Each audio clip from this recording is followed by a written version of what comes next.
different from me anyway, and I'm going to be making a small junk journal using these brightly colored strips of fabric and an Amazon mailer package. I'm showing you the package there that I'm going to use for the cover, and it's about, now I can't really even see, about a little over 9 inches tall and close to 12 inches across. So it makes a really nice size journal, I think. I'm going to take that apart and use only half of it. I'm planning on attaching the fabrics to that piece of fabric and then attaching all of that to the journal. And I'm planning to use that fabric for the inside cover, and I'll attach that to the Amazon mailer as well. So the reason I decided to use that white cotton, it's just a basic cotton fabric, why I decided to use that is because I'm going to sew those pieces onto it and then attach that to the mailer. And you can see I'm showing you that. I'm going to use a glue stick and in a few spots, as I showed a minute ago, and just to hold them in place and take them to my sewing machine after the glue dries, because if you don't wait until your glue dries, it can gum up your machine. So it's not the greatest practice. I know I probably should be using pins and all, but I don't. I'm not really a sewer, and I just do it this way, and it has worked well. Anyway, you can see there that I have sewn the pieces to the cotton fabric, and I took apart the mailer, and that's how I'm going to put it together. I'm going to use the Fabri-Tac glue I showed on the front side and then just a glue stick on that back side, because that fabric is very thin and glue stick normally works well with that.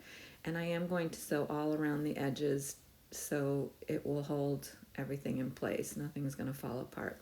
And a minute ago I showed there the sun is coming in through the blinds right next to my desk, and I apologize for that, but I had the urge to do this journal, so I'm doing it in the sun. And I'm showing again, I'm going to sew all the way around the edges. I'm going to look for a ribbon to put on the edge of the whole thing to kind of finish it off, which you'll see in a minute. And I'm going to use that piece from a canvas drop cloth that I use. It's the edge piece that's kind of sewn already, and I'm going to use that as the closure because I like the contrast that makes with the brightly colored fabrics. So I've done all that. I glued the front with the Fabri-Tac glue. I glued the inside cover with a glue stick. I haven't sewn around the edges quite yet because I'm going to attach that ribbon that I found, and the sun is still there. I'm sorry about that. I'm going to attach that ribbon on there, as you can see how I've placed it, and I'm going to sew that on so that it doesn't, it's attached well. And I'm showing you that I'm going to trim off those edges after I sew, which is what I usually like to do, but I end up not doing that, which you'll see in a minute too. And I'm going to attach the closure. So I'll be back with that progress.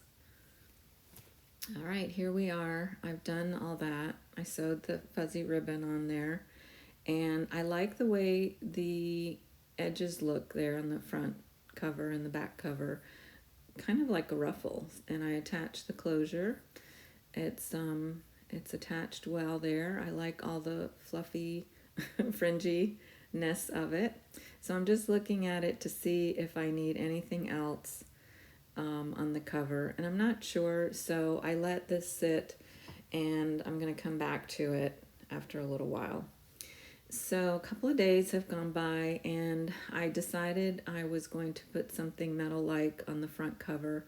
I didn't have anything the right size, but I had 4 of these pieces that I thought looked good together like that. So that's what I'm going to use. I'm going to try to use the Fabri-Tac glue to attach them to the front. I'm showing you that I had some other little ones, but this was the choice I made to use on the front. The other ones didn't seem to work as well.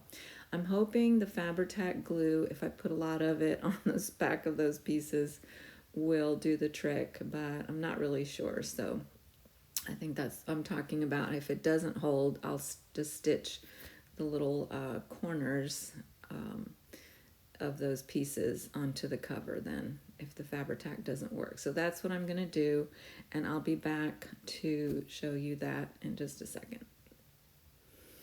Okay, there we are. The Fabri-Tac glue worked. I was honestly surprised that it worked because, you know, I just wasn't sure if it would go through the different layers of fabric, but it did.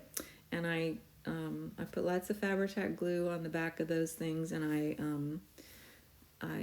then put something heavy on top of them just for a few minutes. Fabri-Tac glue works pretty quickly.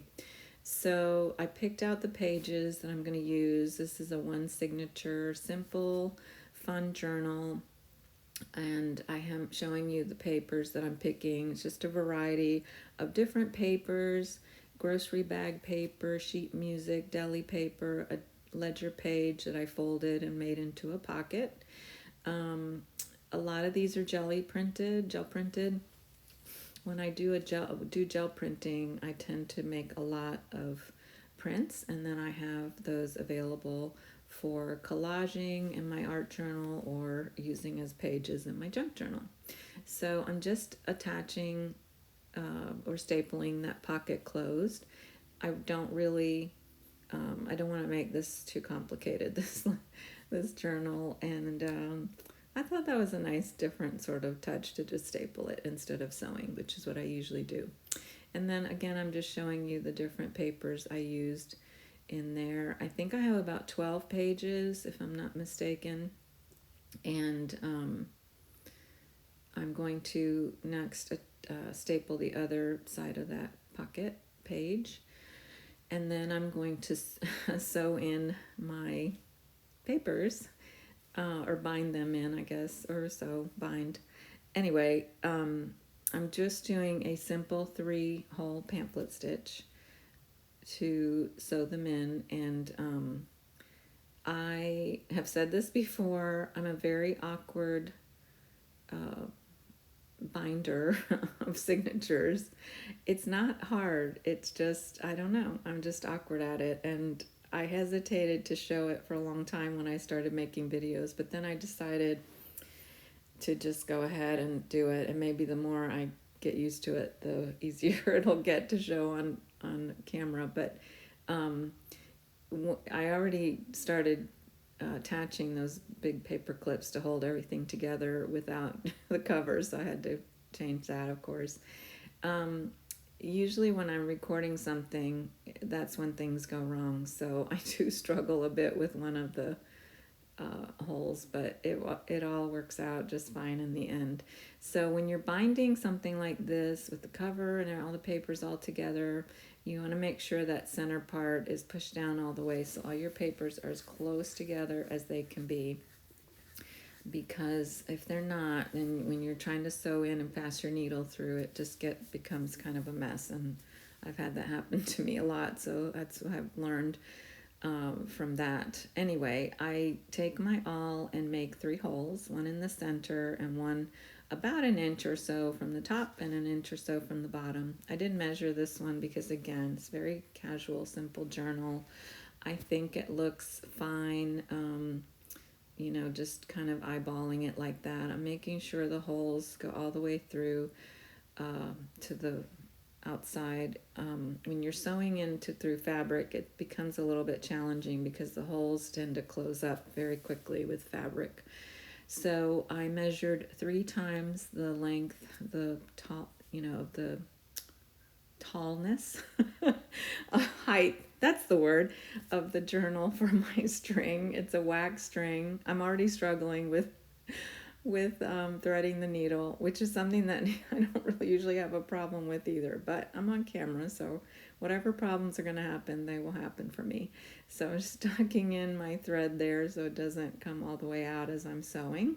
And then I already run into the issue here of I can't find the hole through the fabric. So I just use my awl to, kind of show me where the hole is, and then I can kind of guide my needle in as I pull the awl out, kind of go through that same hole there as a guide. So that usually works well for me. This part I struggled with a little bit, so I cut some of it out. I used my awl again to just help my needle, guide my needle through there, and it finally eventually worked out. But I did put my needle through that thread that was already there, and you want to try to avoid that because I fixed it and it looks fine, but it could cause a problem if you do that. So I would caution you to be careful of that. So I'm almost finished here. I have managed to get that done, and now I'm tightening all the threads, and I realize here in just a second, I'm going to tighten everything up there before I tie it off, and I realize in just a second that my thread is a little bit, I don't want to say tangled, but it's like my needle went through the thread, so just fix that, and then have one string on one side of that center thread and one on the other, and then I just tie a double knot, and I'm leaving the string long because I think I'll attach some charms there and let them dangle like that, but I didn't do that on camera yet. I haven't decided what I'm going to do there. Charms or beads, I'm not sure. And so there you have it. The binding, even though I struggled a little bit, turned out fine. I'm going to sew that closure a little bit so it doesn't unravel, and I left it long so that when my journal becomes a little chunkier, it will still, it won't be too short then. So that is the end of that. And I hope you enjoyed this little quick tutorial video, and thanks for watching. See you next time.